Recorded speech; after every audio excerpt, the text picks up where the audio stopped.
What's going on, you guys? It's your boy, the FOOTI to the big E here once again with another video, and I am sick again. I'm sick again. I mean, seriously, I must be the most unhealthiest YouTuber there is on YouTube. I mean, I'm not even joking. I'm constantly sick. But anyway, that is not what we're here for.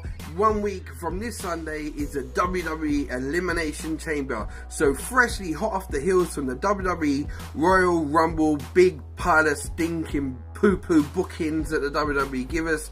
We've got SmackDown's first pay-per-view of the year, the Elimination Chamber. So I'm really looking forward to this one coming up next week. So let's not waste no time, people. Let's get straight into this.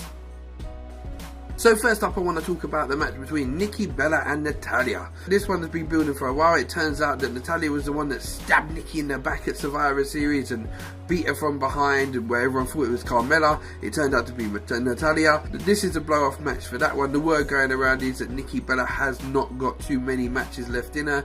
Apparently WrestleMania could be her last one. She's having repeated neck problems with the neck injury she was out with that's causing her countless of problems. So the word going around is WrestleMania could be her last one, so this could be her last really big one before WrestleMania that she has as a single competitor. I'm really looking forward to it. I think Natty is a decent wrestler. We all know that. Nikki's very much improved. Nikki will want to go out, if it's going to be her last really big main high profile match, she's going to want to go out in a big way.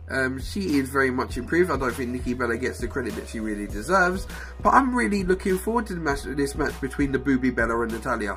I'm a fan of both. I never used to be, but Nikki's proved me wrong. She busted her butt, she got better at her job, and you know, she puts on decent matches now. So yeah, I'm really looking forward to it. But Mrs. Cena, Booby Bella will get the win on this one, so I'm going for Nikki Bella with the win in the first prediction for this video. So let's just move on, people. Next up, I want to talk about Tag Team Turmoil. That is right, the American Alphas are defending their titles against all comers in Tag Team Turmoil at the Elimination Chamber. Now, the Ascension's in there, Febreze is in there, as I like to call him, you know, as Tyler Fandango, but I like to call him Febreze. The Ascension's in there. The Usos are in there, all the big teams are in there, but it's also an open chance, so I am looking to see a few surprises slip up in this one. I'd love to see the Revival come up from NXT and make their debut at Elimination Chamber and be in Tag Team Turmoil. I'd love the Revival to get the win if they actually do come up. So yeah, I'm really looking forward to the Revival making an appearance from NXT, be on SmackDown. I think it's the best place for them. SmackDown really does struggle with good quality tag teams, and with the American Alphas, they haven't really got many people to compete with apart from the Usos, and you can kind of forget about the Von Villains, who else are in this match, and Fandango or Febreze or whatever you want to call them, and the Ascension. They're not decent tag teams. They're not doing the division justice. The SmackDown tag team division is struggling.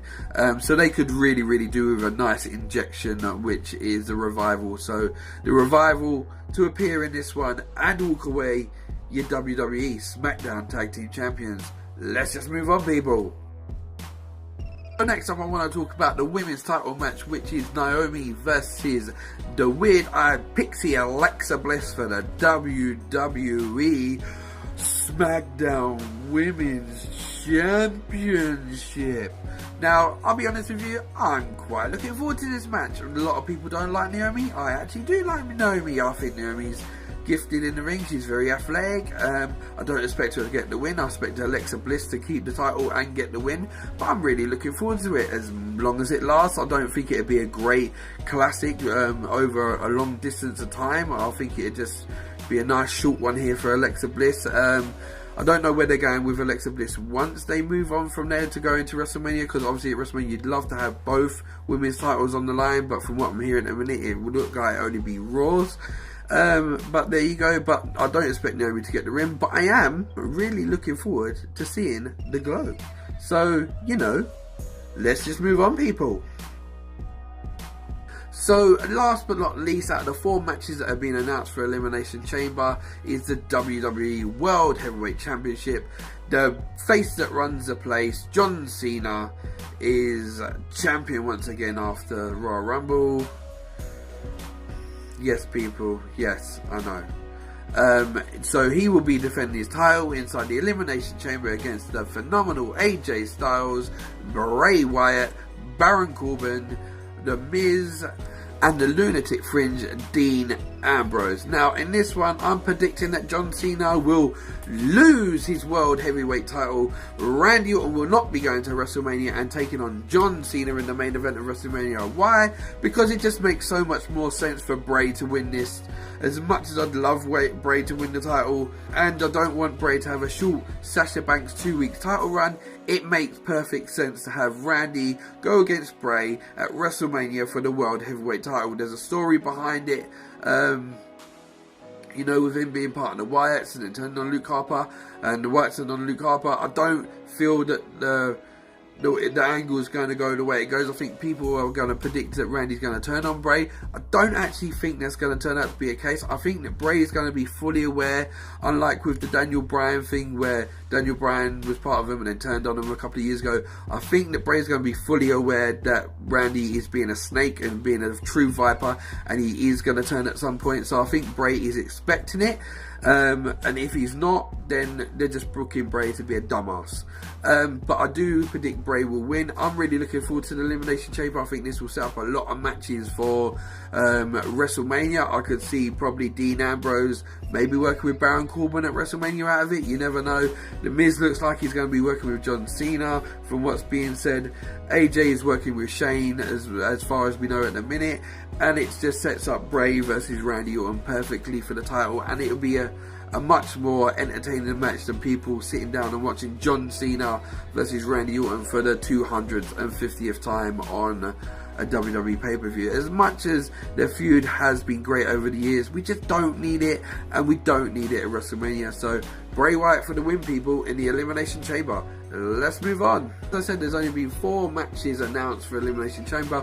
We've already done these ones, but I do expect 2 others to be announced. And the ones I'm going to predict is Mickie James versus Becky Lynch. Obviously, this feud started a while back when Alexa and Becky were feuding over the title. La Luchadora turned out to be Mickie James, so I expect this one to happen. I think it'll be a decent match. Mickie James used to put on good quality matches.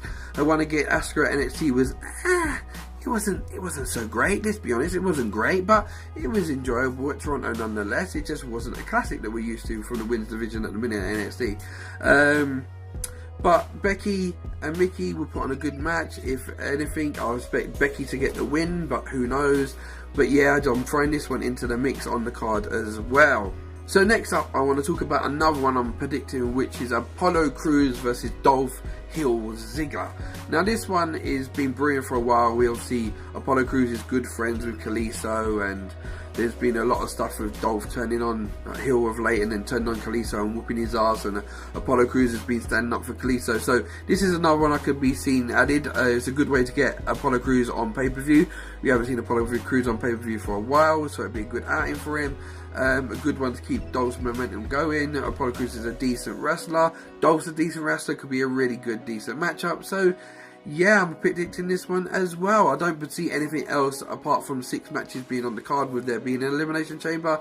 But I am predicting a really good pay-per-view. SmackDown have not failed to deliver so far when they've been in their standalone pay-per-views. TLC was amazing at the end of last year. And I'm actually predicting a lot of good things. Apart from if WWE don't muck up their booking again.